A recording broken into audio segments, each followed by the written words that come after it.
When I was sitting here before you, you did a rampage and you said, my vortex has got it, with where I wanted my relationship to be. And you said, go general.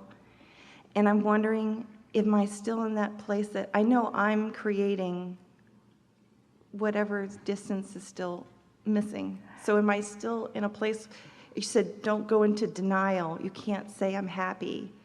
But I manifested this check in the mail saying, I'm just going to feel what it's like for it to come in the mail, and I can tell people that I did this. And that's better. Focusing on what is, if it doesn't please you, is not a good idea.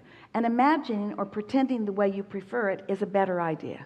But still, whether you're looking at what is or you're pretending what will be, you're still basing your emotions on a condition that you're trying to conjure. And there's a backwardness in that. Sometimes people will say, Abraham, please tell me what you see. Please tell me that I'm on the right path. Please tell me how to get to where I want to be. And we say, you're just trying to use us as a conditional reality so that you can focus upon what we're saying so that you can feel better. And there's a trap in that. That's needing to see it before you believe it. You got to believe it before you see it. And so the way you believe the specifics of that before you see it is by realizing the other things that are the way you want them to be. There are so many reasons to feel good. Let's take a word. We're going to take a segment of refreshment here in 1 minute. Let's take a word like love. So, love.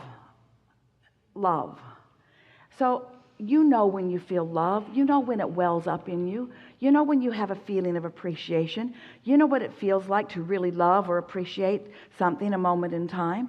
But loving someone, finding a condition that is lovable, is so much more convoluted. There are so many more moving parts, and there's so much more that's uncontrollable in it. Here I stand in a universe that I accept is vibrationally based. And this vibrationally based universe is responding accurately to the vibrations that I emit. I now get it that what I broadcast or transmit is what sets the vibrational tone of what I receive. So what I broadcast is what I get back. So if I focus upon absence of something I want, I broadcast it and I get more absence of it back. If I focus upon something that I want and I feel joyful as I'm focusing upon it, I get the reality of that back. I'm a vibrational being in a vibrational universe, and my emotions are telling me where I stand in relationship to everything that I want all along. This is not a hard thing, you're saying to yourself. This is not a hard thing. Now that I understand law of attraction, now I understand my emotions, I understand that my work really is to follow my path of least resistance. Where does my path of least resistance lead? It leads to alignment. It leads to clarity. It leads to happiness. Everything that you want, whether it's a material object or a state of being or a relationship or a pile of money, every single thing you want because you believe in the having of that you will feel better. What we're wanting to show you is that you have a way of focusing yourself into feeling better without having that. And if you consistently focus yourself into feeling better without having that, the next natural evolution is that you will have that in its full and blossoming form. But if you don't have it and you're trying to figure out how to get to that, that's conditional, and all you do is activate all the stuff that's going on that will just replicate what you've got going on. So it's different faces in different places, but the same experience over and over and over again. Does that sound familiar? All you have to do is goose up your happiness just a little bit. Just goose up your happiness 10% and watch the difference in what starts manifesting. We're not asking you for 100% happiness. Just 10% more happiness than you've got going on now will radically change the manifestations in your life experience. No, you were not born with things that you're supposed to do. There isn't a pile of responsibility that you're supposed to fulfill. You're not trying to make up for past lifetimes. You're not here to change the world or to save the world. You're here because you are a creator who loves an environment in which you are inspired to individual desires which you have the ability to find vibrational frequency with and achieve to the fullest degree. That's why you're here. You're here for the joy of creating. Facebook stresses me out.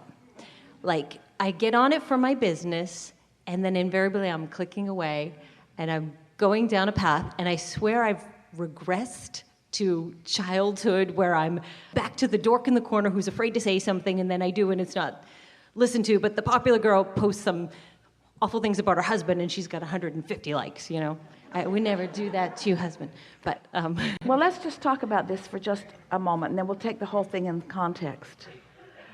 Getting 150 likes for something unwanted is not winning.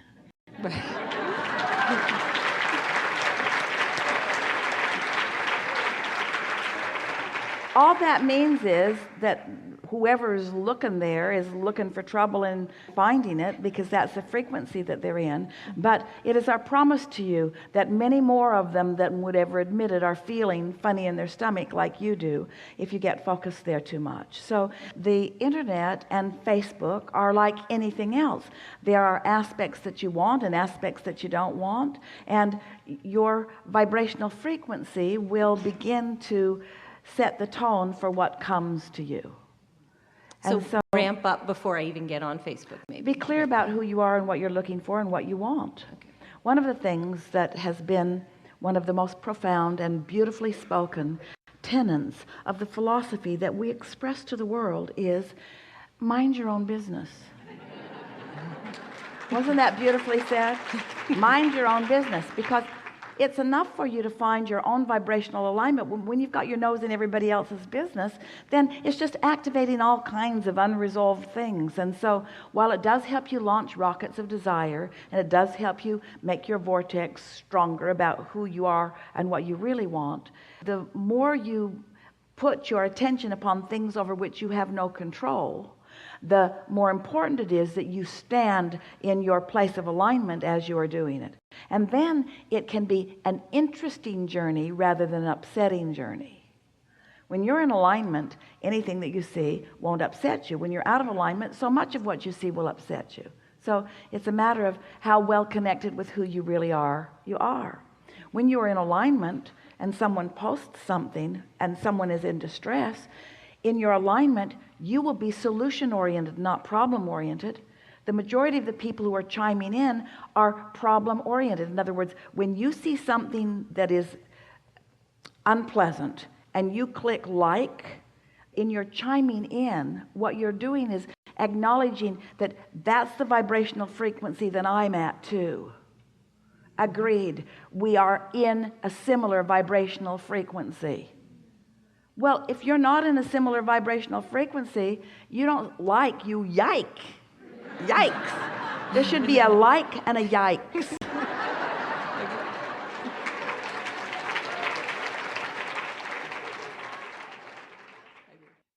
Do you speak to us as Abraham through the perception of Esther's source, or is, and I think it's more a matter of Abraham being a separate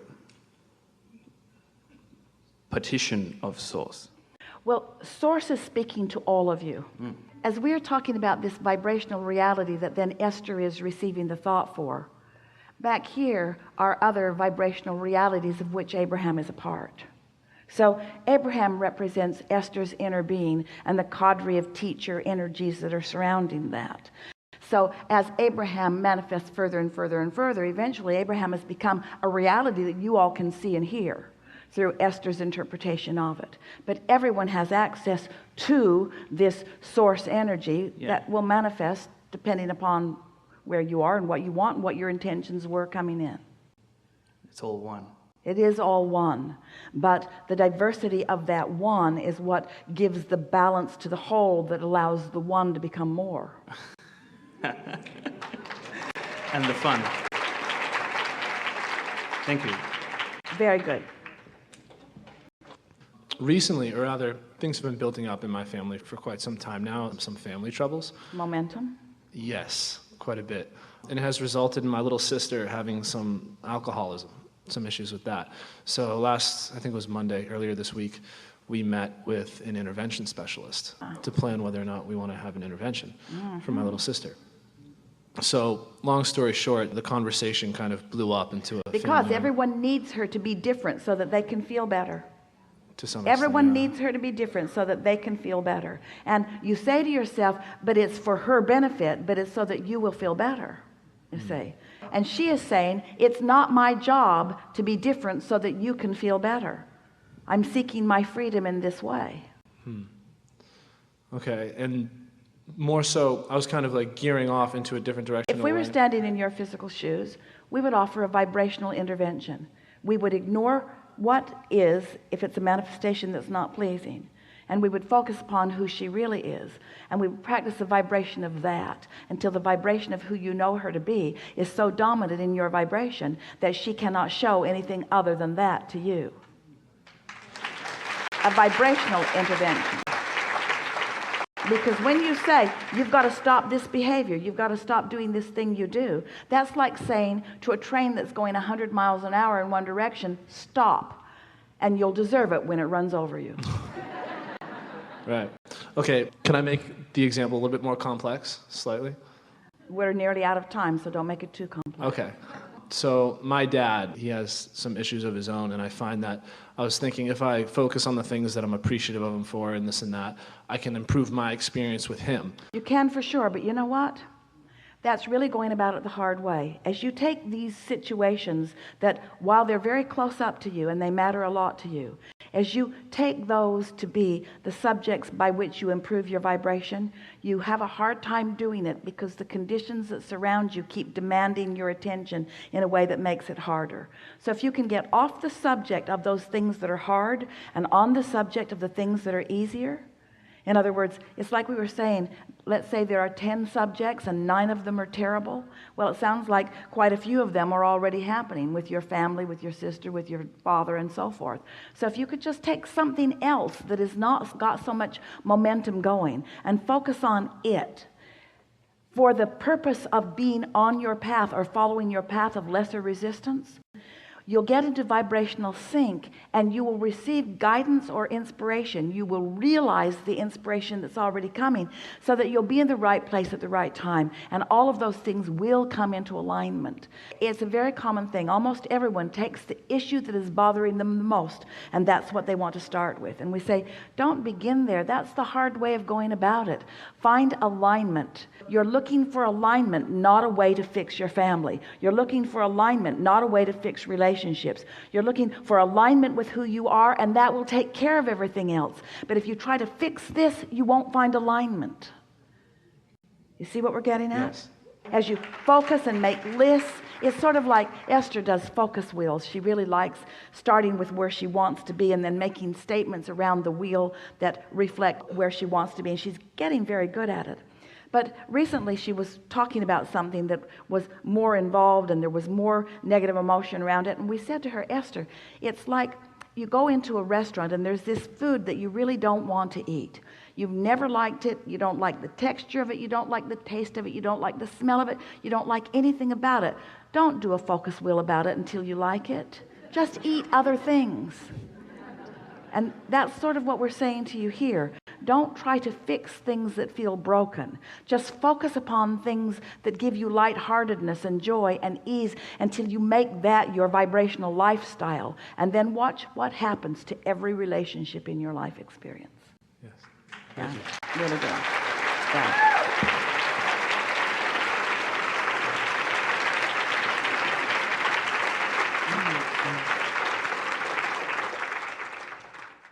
This is a really good day. We've enjoyed this interaction more than words can convey. It is delicious to come together with those like you, who come with the fullness of who you are, all exposed vibrationally and ready for us to devour. And then you present yourself in your juxtaposition with that, and you help us to carve out a path together so that you can get to where you want to be, to who you really are, to what you deserve. Be easy about it. Be playful about it. Don't work too hard at it. Start with things that are easy and let the universe show you how aware it is of you. There are so many paths to what you want, and all of them delicious. There is great love here for you. And as always, we remain in your vortex.